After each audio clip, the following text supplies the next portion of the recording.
This is GFree Radio. Here's your host, Peter Stewart. On the GFree Radio Show this week, we hear from the man who calls himself the Medicinal Chef. Dale Pinnock is our guest. You may have seen him on TV or heard him on the radio or maybe got one of his glossy recipe books. He does some amazing things with amazing ingredients to produce tasty and nutritious food. We'll also hear about the magazine that's chock full of gluten-free recipes and how you can get your very own creation published for others to enjoy. But we start off talking with the young woman behind Fussy Flours, gluten-free home baking, who I caught up with at the recent Free From show in London.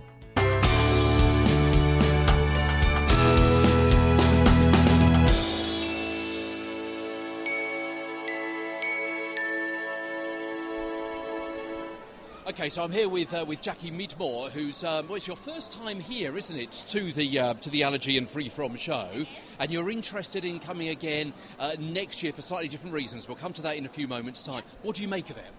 I think it's amazing. It's wonderful that people are so generous with samples, because I think that's creating such a buzz for people as well. I've picked up some amazing things already, and it's just overwhelming to see so many people here, because I think you can feel quite lonely as somebody with an allergy sometimes, so it's nice to be in a room full of people that all are on the same wavelength as you, so it's really good. And you've got some big bags with you, crammed of stuff, I do. Crammed of goodies. What have you got? Well, obviously one of my first stops was to Bob's Red Mill to pick up some flour for my baking. I've also visited Isabel's Baking to get some baking fix and some baking powder. What else have I brought? I bought some lovely oats from Big Oz. I've been to the Naked stall. I've been to Udis. I've just been everywhere, really. I'm definitely won't need lunch today. That's it. There are so many free samples as well, aren't there? Yeah, there really are, and I think that's great, because I think people are a bit nervous sometimes of gluten-free things, because I think they're going to be a bit hard or a bit floury or just not taste the same. So it's a really great way for people to realise that actually it's possible to eat just as well as you did before. Now, you've mentioned some big names there, like Big Oz and Bob's Red Mill, and you also mentioned Udi's and Isabel's. Yeah. What about some of the smaller companies who are perhaps doing something completely different? Have you had time to try them and go and see them and talk to them yet? Yeah, I've had some. I tried some of Slim Fruit things as I walked in, which were really, really nice. And also I just tried some of, I think it's Emma and Andrews, is it the sausages company, which were really lovely. I just tried some of that as well. I mean, there's so many different brands here, it would be impossible to name all of them. But so if you go right over to the other side, right opposite where we are, there's a couple of companies over there doing some really nice focaccia bread, which are topped with various herbs or sun-dried tomatoes, cheese, that kind of thing. Yeah, and actually I've tried some of that and it's delicious. And I also got some rosemary crackers from the Angelic stand right as you walked in. Oh yeah. We spoke with Kirsty over there yesterday. Yeah, because I've been following them on Twitter for a while, but I hadn't actually tried their products. So it's fantastic. It's been a fantastic opportunity to meet so many wonderful people as well. And also, what's really interesting is that even though it's divided up, because we share this area with the vegetarian show as well, but of course a lot of the stands in the vegetarian show are also gluten-free too. So it's worth going into that area as well. Definitely, and I love that there's such a big push on organic produce here today, because that's something I'm very passionate about. So it's been great to see lots of organic options there for people, even with Celia's lager, which is organic as well. So it's really nice to try that, because I'm a very strong believer in Green's beer. They're my ultimate favourite, but it was great to try Celia today as well. Their lager is lovely. Oh yeah, we've spoken with David over at Green's beer. He's a big friend of ours. So remind us, I mentioned at the top of this interview that you want to come back next year, but not necessarily to buy, but to sell. What's going on? Yeah, so I've started my own little gluten-free organic baking business called Fussy Flours, and I'm just trading at markets at the moment and also taking orders. But it's been fantastic, because I've managed to pick up, a lot of my ingredients and things here today, and also get to meet the people behind the big brand names, and they're all so welcoming and lovely. So yeah, I was far too overwhelmed to try it this year, and I think being here today and seeing the buzz, it was the right decision in some ways, but I would love to come back next year for definite. It's been brilliant, really, really good show. So tell me a bit more about Fussy Flours. So what is it that are you making things ready prepared, or is it going to be mixes, or what is it? Yeah, well at the moment I'm making cakes and cupcakes, brownies, tray bakes and things like that, and I'm just selling them as they are made. But I would love in the future to, have a place in a supermarket where people can buy organic and gluten-free really high quality goods, but I also hope to do things like granola and things in the future as well, which would be packaged for people to buy.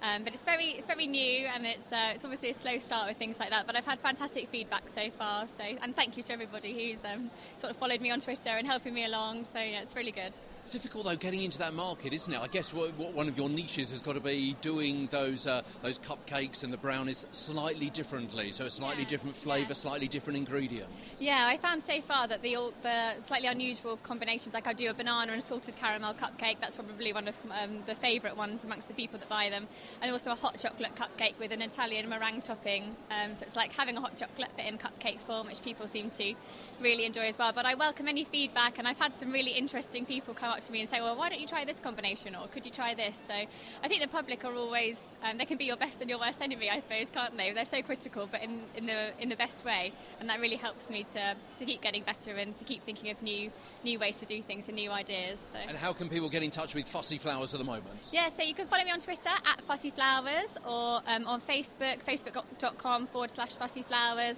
My website's still being sort of developed at the moment, but I've also got an email address, info@fussyflours.co.uk. Follow us on Twitter. We're at GFree Radio. My name's Dale Pinnock. I'm here showcasing my books today.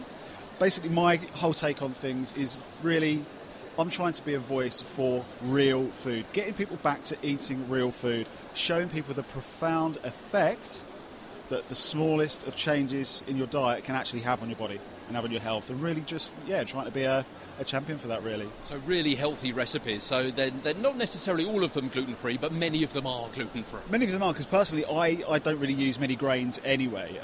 The ones that I do use would be things like quinoa and brown rice. So just by default, a lot of them do tend to be gluten-free. There's a few recipes in there that wouldn't be, but because I'm just trying to kind of cater for everyone, really. But things can very easily be modified and tailored to your own preferences. Is that a bit of a problem? You put gluten-free recipe book on the front cover, and then it's going to turn off a lot of people, isn't it? Well, I think it's already an area that's very well catered for in terms of cookbooks and people developing recipes. It's really come on in leaps and bounds. I mean, I remember when I first started studying nutrition, and even 10 years ago, there wasn't that many, and a lot of the gluten-free products were very, very bland. The breads were like house bricks. Wasn't really too great, but seeing how things have evolved in the last, maybe 4 or 5 years, it's really come on in leaps and bounds. So. And usually it means that when someone is diagnosed as celiac or goes gluten-free, that they do tend to do much more of their own cooking rather than buying the processed ready meals and so on. Yeah, absolutely, and that automatically opens you up to a whole new world of getting new nutrients in and really, really getting these good ingredients in your diet. When you're cooking things from scratch, the nutritional content of it is always going to be much more dense. I mean, the unfortunate thing is with most ready meals that are around now, they've got huge amounts of the macronutrients, so the protein, the fat, the carbohydrate, but the important things, the micronutrients like the vitamins, the minerals, phytochemicals, trace elements, aren't there. It's just dead food. So when you're actually cooking things from scratch, you're bringing those things into your body at a much greater extent. Yeah, no recipe book says go to your local store and get a box of E-numbers, does it? No, absolutely not. So when you're putting together your recipes, you're looking at nutrition. I'm guessing, looking at these fantastic pictures, huge pictures behind you of some of your recipes, you're also thinking with your eyes, what can I add to the recipe to add a zing of colour? It's all about enjoyment, really. I think that every single thing that you eat, it should be a decadent experience. I mean, food is one of the biggest joys in life.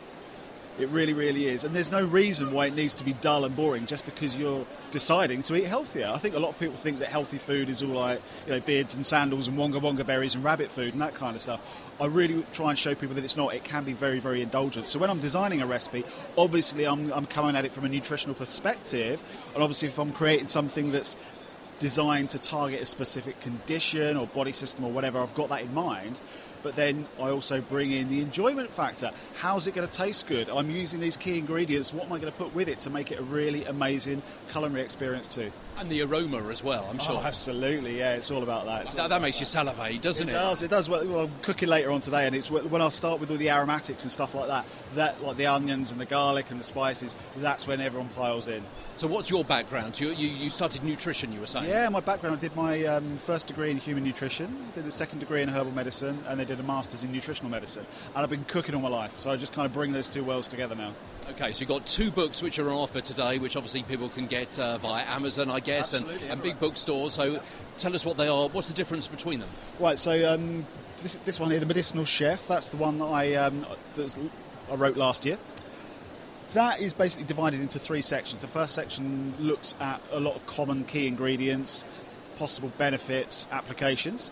The main bulk of it is a recipe book, 80 recipes in there. And then the third section is it's like a cross-referencing section. Goes through different conditions by body system. Only talks about conditions where there's an evidence base. I'm very, very much evidence-led, rather than trying to sell people false promises. Where there's an evidence base for using nutrition as a therapeutic tool, I actually discuss that and then cross-reference the recipes. I actually recommend recipes for certain conditions, certain issues. And the one you're flicking through there, that is Healthy Every Day. That's this year's release. That's designed for people that are wanting to make healthier changes, but maybe struggle in certain areas. So maybe whether it's like breakfast on the go or working lunches or cooking for their friends, that kind of thing. There's ideas, gentle nudges in the right direction. I'm going to put you on the spot. Give me your keynote recipe. What is your favourite one? What's your signature dish? My signature dish, that happened quite by accident. That's something called my flu-fighting soup. Oh. Now, that's a recipe that I've been making for years, but I was invited onto a national radio programme because everyone was sick. And they said, what can you do for us? And I took this dish on there, and all of a sudden it went mental, like the world and his wife wanted to find it. And and I've cooked it on TV and different things, and that's the one that everyone seems to know me for. That recipe, there's onions, garlic, ginger, chilies, shiitake mushrooms, goji berries, sweet potato, loads of good stuff in there. Lots of interesting impacts on the immune system. There's like good sources of zinc in there, there's like antiviral compounds, there's anti-inflammatory elements, all sorts of goodies. It's a one-pot wonder, and it does taste amazing. It's crazy. I wouldn't actually have expected it to taste as good as it does when I was kind of designing it, but by accident it ended up tasting really good. So that's the signature dish, I'd say. This is GFree Radio. Hi, I'm Seb. I work for 101 Gluten-Free Recipes. It's a magazine that's out every 2 months, so it's bi-monthly. The months that the gluten-free recipes aren't out, we do a sugar-free magazine as well. Oh, okay, so that's more for the diabetic community, yeah? Yes, exactly that. It's distributed all over the UK and all over the world, actually. Now, we're only 2 years old, so we're quite a young magazine, and we're just kind of trying to get the word out there at the moment.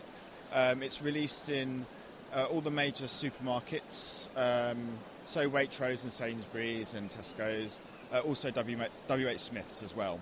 And this is one of these kind of, it's more of a glossy magazine, isn't it? It's kind of a booky magazine. It is, yeah. I mean, we do different recipes every issue. We also have all the new gluten-free products that are out available in the market, and it just kind of takes a lot of the stress and a lot of the work out of being gluten-free. So, I mean, it's very difficult to kind of eat a varied diet, When you think gluten-free, generally you think the foods are quite boring. You can't have your pastries, you can't have breads, you can't have treats or anything like that. It's not the case, because we prove that wrong in our magazine. And where are you getting the recipes from? Are you taking these from other publications and so on? We're not so much taking them from other publications. We're open to submissions as well, so we get lots of bloggers that write into us. We have our own writers that come up with the recipes as well, but we also accept submissions. So if you do want to have anything published in our magazine, we invite you to write in and work with us and get your recipes out there as well. That's fantastic. So you could put someone on the path to a bit of fame. If they come up with a fantastic recipe, you can publish it. There's a chance for you to be published as well, so yeah. Okay, so do you want to grab one of your recent editions and pick through to me or for me some of the kinds of recipes? I guess it's divided into different sections, is it, for the different kinds of foods or different types of parts of the day? Well, it's seasonal, so we do a Christmas edition. One comes out in Easter, so I've got the Easter one here. So we've got these delicious hot cross buns, if I can find the page. And really fantastic photographs there. I mean, you do eat with your eyes, don't you? It's always nice to see what the finished item's going to look like. Absolutely, and a lot of the gluten-free foods that you buy, they don't necessarily look so inviting or appetising, but these ones really, really do. I mean, we've got a great in-house photographer, but all of the recipes that we do are very attractive to the eye, and they invite you to make them yourself. They're also quite simple as well to make, so they're not you don't need to be a chef or qualified in the culinary arts to do them yourself. So you're actually taste testing these yourselves and making them to check they work, especially if they've been submitted by someone else. We have regular cooks and we do have regular chefs and regular bloggers that try and test all the recipes, obviously, before they're published. And they're also handed out around the office, so the people that work for the magazine, they're fed very, very well as well. Oh, what a good place to work! I know, yeah. Everyone's becoming quite rotund, I have to say. OK, so how can people find out more? Well, they can obviously go into Sainsbury's or Smith's or whatever and actually buy a copy. What about Twitter and Facebook and websites? Yeah, you can find us on Facebook and Twitter. We've got a website as well, World of Food Mag. There, all our other publications are there, so everything's listed. We're really, really easy to find. We're out on the web. Next week, the 5 stages of grief, how one GFreer got over her breakup with gluten, and the family where the husband has celiac disease, the wife and son have various intolerances, but what they share is a passion for food and the desire to enjoy a healthy diet. So they set up their own GFree food business, whose products you can find across the UK.